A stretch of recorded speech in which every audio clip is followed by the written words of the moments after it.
차트 2의 마지막 시간입니다. 물론 캔들 차트 2에는 더 많은 부분들이 필요한데요. 사실상 추세나 아니면 지지와 저항이나 아니면 패턴이나 파동 같은 것들을 같이 한번 이야기하고 나서 캔들 차트의 여러 가지 변형들을 여러분들과 이야기하는 것이 훨씬 더 이해에 도움이 되리라고 생각을 해서 제가 두 파트로 분리를 했습니다. 다음 시간에는 저희가 추세에 대해서 이야기를 해볼 거예요. 강의 말미에도 제가 다시 한번 말씀을 드릴 겁니다. 그래서 마지막 시간이기도 하고 해서 조금 짧게 세 가지 정도의 캔들 차트 기본형만 살펴보도록 할 겁니다. 제가 거듭거듭 강조드리는 것 중에 하나가 뭐냐 하면 과도하게 의미 부여하지 마십시오. 캔들이라고 하는 것의 모양은요, 정말 전체적인 이 주가의 이해를 하는 데 있어서 큰 부분을 차지하지 않아요. 특히 하나의 캔들이란 거의 무의미하다고 볼 수도 있어요. 그거는 여러분들이 상상하실 수 있어요. 상상력을 발휘하시는 것에 대해서는 제가 뭐라고 하지 않아요.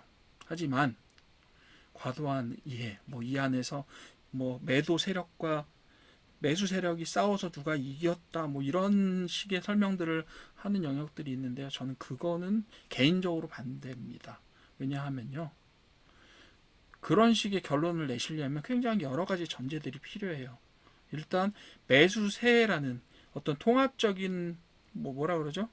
그런 의사결정을 할 수 있는 개별 세력들이, 개별의 어떤 플레이어들이 모여서 매수세라는 것이 만들어지고 매도세라는 것이 만들어진다라는 것의 의미, 그거를 전제를 해야 되고요.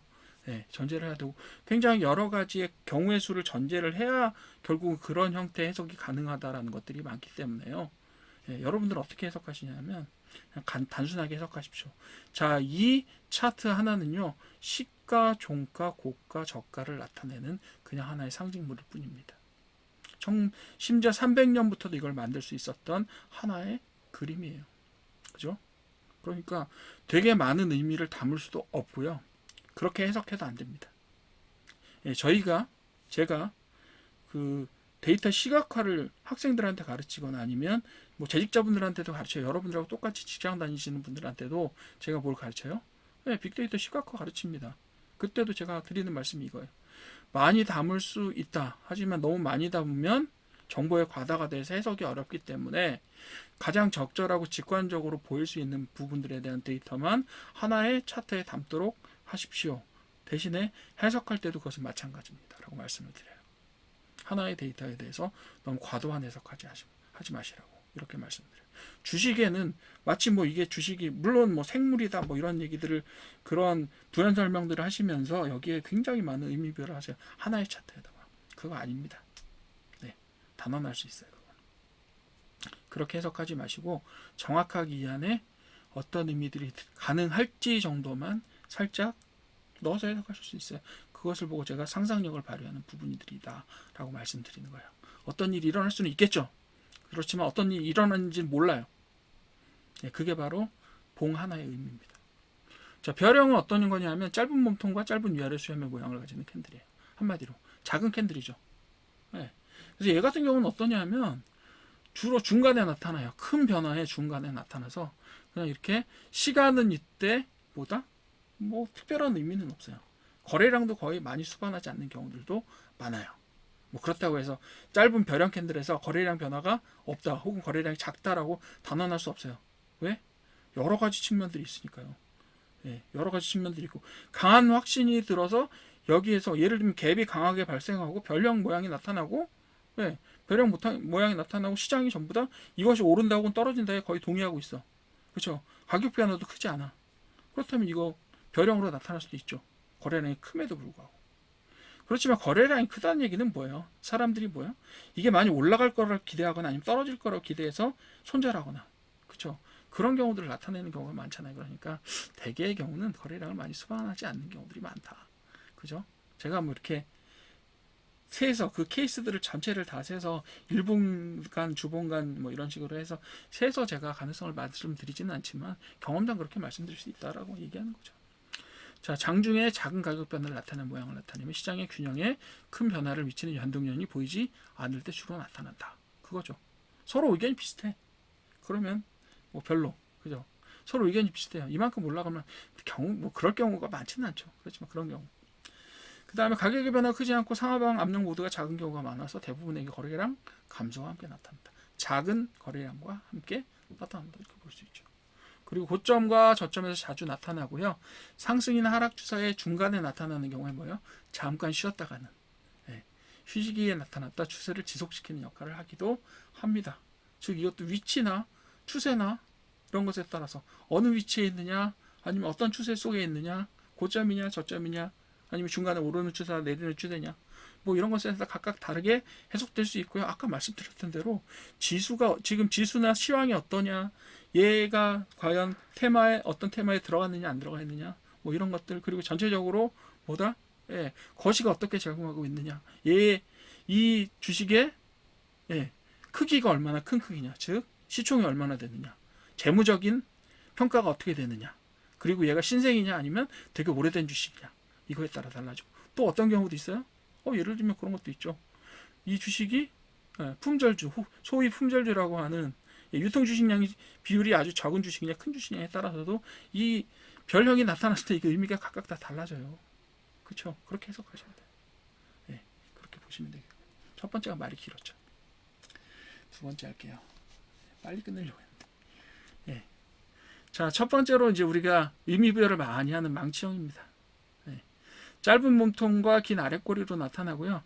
하락 추세와 상승 추세가 음봉, 양봉 시에 각각 의미와 강도를 다른 방향으로 해석 가능하다. 이렇게 되어 있어요. 이게 음봉이냐 양봉이냐 그리고 상승이냐 하락이냐에 따라서 각각 의미가 다르다. 그 외에 제가 좀 전 시간에 말씀드렸던 그런 것들이 다 이 망치형 혹은 교수형 무섭습니다. 그죠? 무서워요. 행잉맨이라니요. 교수형 뭐 이런 그 위치를 나타내는 각각의 그 좀 다른 의미를 가진다라고 얘기하는 거죠. 그래서 다음은 각각의 어떤 추세에서 나타났을 때 해석될 수 있는 가능한 의미일 뿐입니다. 저도 이거 하나의 그냥 의견 혹은 하나의 사람들이 이렇게 주장하더라라고 하는 의견일 뿐이에요. 이대로 된다 절대 아닙니다. 그걸 전제로 해서 좀 들어주십시오. 하락 추세의 저점에서 나타났을 경우에는 하방 압력, 그죠? 내려가라는 압력, 사람들이 다 이거 떨어져 라고 생각하는 그런 하방 압력을 이겨내고 시가를 회복시켰다. 그렇죠? 일반적으로 상승 추세의 반전을 나타내는 경우로 해석되는 경우가 많다. 그리고 양봉일수록 그리고 몸통이 짧을수록 꼬리가 짧을수록 강한 신호로 해석한다. 이렇게 얘기합니다. 그렇대요. 그렇게 해석하는 경우가 많아요. 그렇게 될 것 같잖아요. 이게 되게 말이 되잖아요. 이야기가 되잖아요. 그런 정도예요. 이거 말이 되네 정도지 이거 그렇게 돼 이건 아니죠. 그리고 상승 추세의 고점에서 나타났을 경우 어떻다? 일반적으로 시가를 회복했다고 하더라도 추가 상승을 예측하는 가수요가 없다. 혹은 하방 압력을 받는 것으로 예측이 되어서 하락 반전의 신호로 해석하는 경우가 많다. 이렇게 얘기하는 거죠. 그렇다면 하락 추세에서 교수형이 나타났을 경우 아까 그거잖아요. 그죠? 망치형 교수형.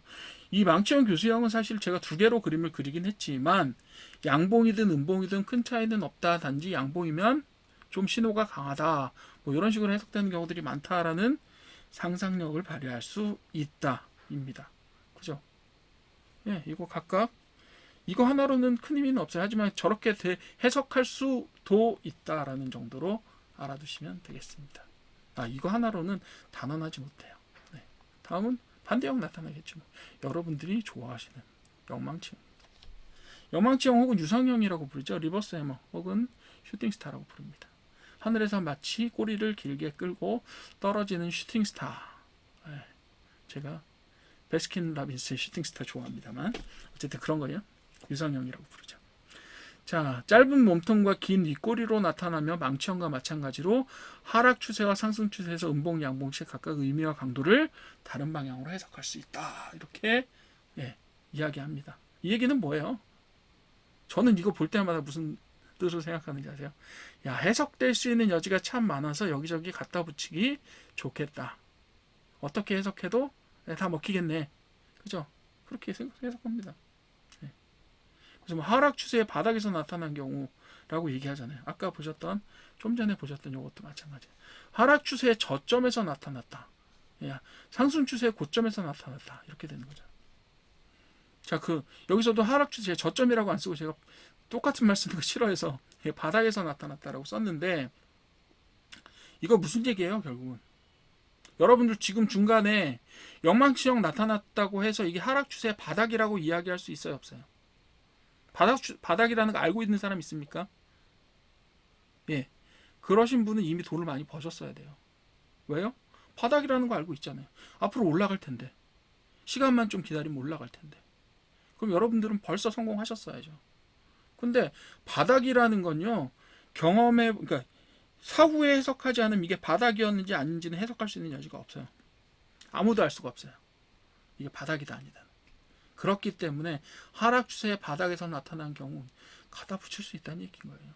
그래서 이 하나만으로는 의미가 별로 없다. 그리고 약간의 확률적인 정보들을 줄 수 있을 수도 있다 정도입니다. 그래서 이거에 대해서 과도한 의미 부여를 하시죠. 저 책에서 제가 좀 저기 한 거예요. 책에서 제가 말을 정리하기 위해서 책에서 좀 일부 인용을 한 거예요. 하락 추세 바닥에서 나타난 경우라고 책에 써 있어요. 그게 무슨 얘기인지 아세요? 이미 지나간 이야기라는 얘기예요. 바닥이라는 것이 판명된 경우에 그렇다는 이야기예요. 그죠? 여러분들이 물론 사전에 과거에 일어났던 일들을 판단하신다는 의미에서 그런 의미로 공부하시는데 도움이 되는 거예요. 분명히. 그렇지만 그건 다르죠. 바닥에서 영망치가 나타났을 때 상승 반전에 어떤 기호 신호가 될 수 있다라고 배우시는 거하고, 지금 하락 추세에서 영망치가 발생했어요. 그럼 이걸 상승 반전의 신호라고 여러분들이 바로 해석하시면 돼요, 안 돼요? 안 되죠. 바닥인지 아닌지 모르잖아요. 그죠? 그래요. 그런 거예요. 그래서 하나만 가지고 해석하시는 것은 매우 위험하다. 그렇게 보시면 되겠습니다. 자, 시가수 제가 말씀드렸던 데 마찬가지예요. 그리고 추가적인 하락 예측에 매도세가 없는 것으로 판단하여 상승 추세의 반전 신호로 해석하는 경우가 많다. 그죠? 어떤 경우? 뭐에 많이 등장해요? 여러분들이 쓰시는 블로그나 아니면 책이나 아니면 유튜브에 이렇게 해석하시는 분들이 많다. 왜? 바닥에 있는 것들을 골라 모아서 그림을 그려놓고 해석을 하니까 그렇게 되는 거예요. 확신하지 마세요. 상승 국면의 최고점에서 갭상승과 같이 나타났을 경우에는 상승의 추가 여력이 없어진 것으로 보아 하락 반전의 신호로 해석하는 경우도 있다. 그죠? 하나의 스토리로서 엄청 말이 돼요. 하지만 어때요? 상승 국면의 최고점인지 알 수 없어요, 여러분들. 떨어진다는 걸 예측하실 수 있어요. 여러분들이 상승 국면의 최고점을 예측하실 수 있다? 여러분들은 그냥 바로 선물하시면 돼요. 그걸 100% 예측하실 수 있다면. 그렇게 할 수 있는 사람은 아무도 없어요. 그렇기 때문에 이 부분들의 섣불리 과도한 예측을 하지는 마십시오. 그 대신에 뭘 하세요? 이런 데 나타나면 이런 경우가 좀 있다더라. 그렇게 알아두시면 되겠죠. 이런 식의 스토리로 해석될 수 있다. 그래서 다른 요소와 결합되면 확신이 강해질 수는 있겠죠. 그 정도의 강도를 가지는 것이 바로 이 캔들의 하나의 모양입니다. 다음 시간에는 뭐 할 거냐면 저희가 캔들 기본형이 이렇게 어떤 상상을 가능하게 하는 요소들이 있다라는 것들을 알았으니까 이제 추세와 지지저항에 대해서 알아보도록 할게요. 다음 시간에 배우실 겁니다. 자, 이제 캔들 차트의 이해 기본은 여기서 끝났고요. 다음 기회가 됐을 때 캔들 차트의 심화 과정을 한번 더 이야기해 보도록 하겠습니다. 들어주셔서 감사합니다.